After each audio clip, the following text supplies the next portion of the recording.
Orain dela urte batzutatik, gutako gehieno dugu wifi sare bat etxean. Denok dakigunez, sarea babestea garrantzia handiko zerbait da.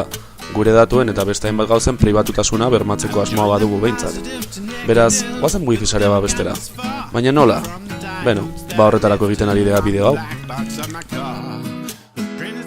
Beti gomendatu izan diren neurriak jarraitu behar dira lehenik eta behin.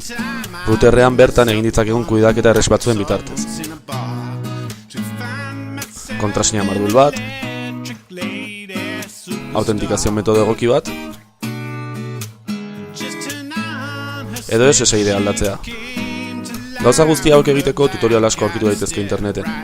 Routerraren IP helbideaz edo zuzenean konektatuz ikutu ditzakegu ezarpen hauek, erabiltzaile izena eta pasahitza egokia idatziz noski. Baina hauek entzunak izango zenituzten jada, eta zer gehiago egin daiteke? Proposatzen dizuegun aldaketa honakoa da, gonbidatuentzako sare desberdin bat sortzea. Posible da zuen lagunetaz erabat fidatzea, baina auskalo zer daukaten beren mugikorretan.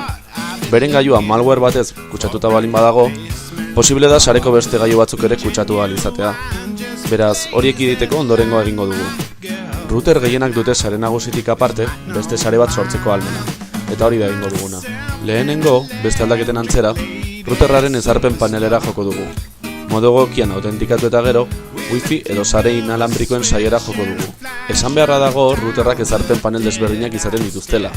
Dena den, menuak orokorrean nahiko intuitiboak izaten dira, eta ez zaizu bilatzea gehiegi kostatuko.